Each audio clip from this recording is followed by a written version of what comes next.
They didn't try to silence me because I was wrong. They tried to silence me because I was right. Because what I'm about to share isn't harmful. It is dangerous. Not to you, but to the illusion, to the emotional structure that women use to stay one step ahead. The moment a man hears this and truly absorbs it, something inside him hardens, not in bitterness, but in awareness. And that changes everything. You begin to notice the patterns you once overlooked. The pauses in her text that felt mysterious now feel strategic. Her silence that once made you chase now feels like a trap. You stop reacting to her moods like she's the weather. You stop needing her validation like it's oxygen. And without that power over you, she starts to panic. Not outwardly, but in ways you can sense. She starts adjusting subtly, but the fear is real. You become unpredictable. That's what terrifies her most. You're not jumping at her every cue anymore. You're not trying to decode her mixed signals. You're no longer scrambling to keep her interested.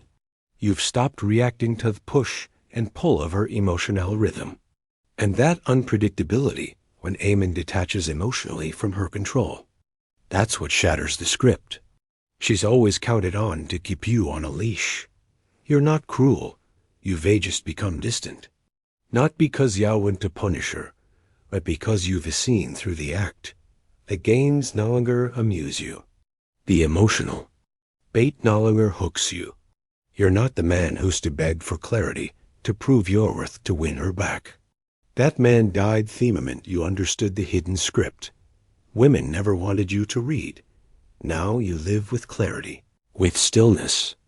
You're not cold. You're recomposed.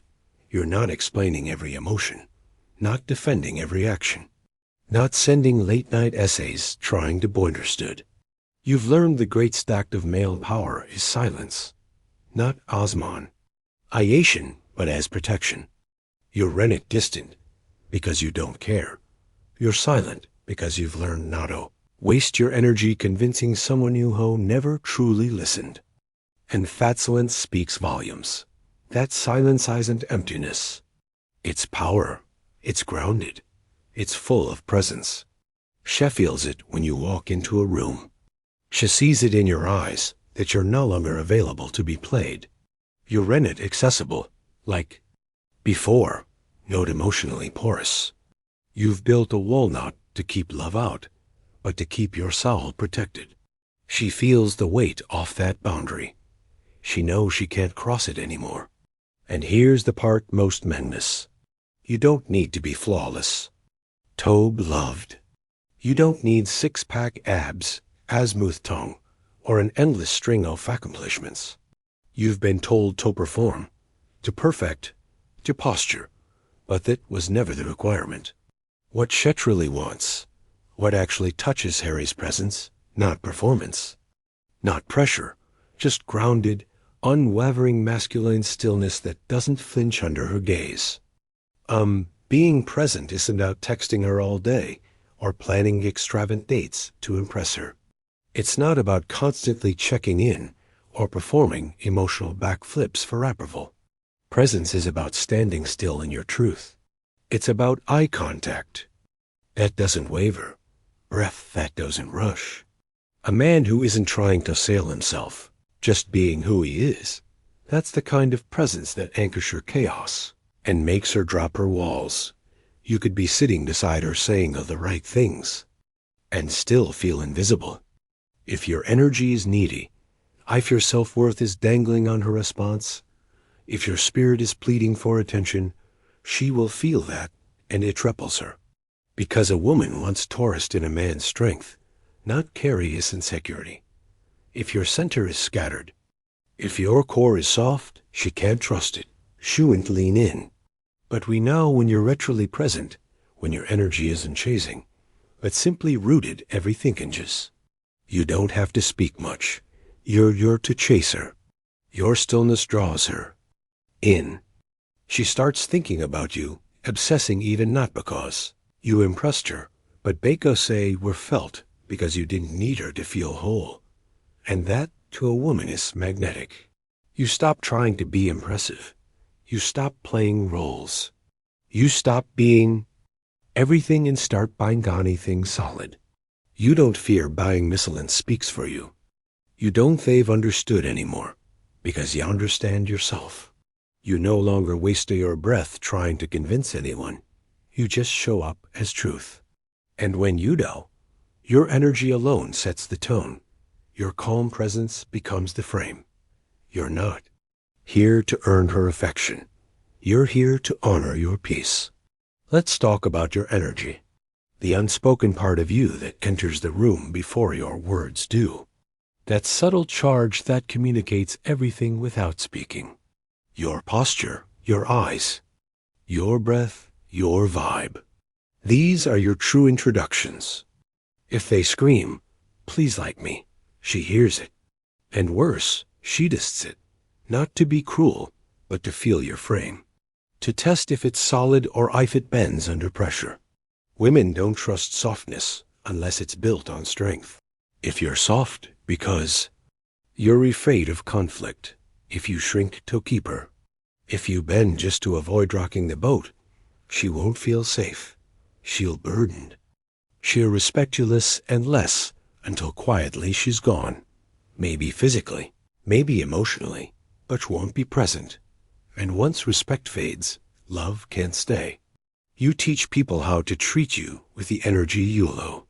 If you keep accepting disrespect, if you fear being alone so much that you'll tolerate chaos, you're training her to believe she can cross any line without consequence. And when that happens, love becomes manipulation. She doesn't stay because she wants you. She stays because she knows you won't leave. That's not connection. That is captivity. But when you walk in purpose, when your standards are clear and your soul is intact, everything shifts. She stops testing and starts wondering if she's even worthy of you. Your preconceived alignment. She rises or disappears. And either way, it serves you, because the man with boundaries is the man with value, not in what he has, but in what he honors. A man who guards his peace is a man no woman can play stop over, explaining stop begging to be understood. If she's repeatedly crossing lines you've clearly drawn, it's not a misunderstanding, it's a power play. You don't need long texts. You don't need one more conversation. You need distance. You need silence because that silence, it cuts deeper than words ever could. She feels it in the space where your energy used to live. In the absence of your presence, she sees her behavior clearly. You don't ghost to be petty. You vanish to protect your sanity. You don't throw tantrums. You exit with dignity. You stop watching her stories. You stop checking in. You don't block her. You simply let go. And that lack of reaction, that's what rattles her. That's what forces her to reflect. Because when a man stops needing to be needed, he becomes dangerous in the most sacred way. You weren't created to orbit their moods, to beg for affection, to be addicted to her attention. You were built for something bigger, a mission, a legacy, a life beyond just being liked. That's why men on purpose are so attractive, because they move with direction. And a man with direction can be dominated. That's the man she obsesses over long after he's gone. You didn't shrink when she pulls away. You didn't pause your growth when she gets cold. You keep building. You stay focused. Your life is full with a without her. Your purpose fills the space or inconsistency used to occupy and that fullness, that self-sufficiency draws her in more. And any words ever called. She wants a man she has to Rosetta meet, not one who crumbles under pressure. Your purpose becomes your filter. Through that, only the right tones make it through. And when the wrong one leaves, you don't chase. You evolve. You grind. You reconnect with the fire inside you. Not to prove her wrong, but to honor what's right for you. You no longer build for her gaze. You build for your name, for your future. That's where your power begins. The women who ignored you now watch, But it's too late. You're in it seeking validation anymore. You've grown beyond the boy who needed her to see his worth. You've become the man who saw it for himself. And that shift, it's irreversible. It's not arrogance. It's embodiment. You don't beg for space in someone else's world. You create your own. And in that world, only the worthy are invited. A real detachment isn't about not feeling. It's about not being enslaved by feeling. You can love and walk away. You can care and still say no.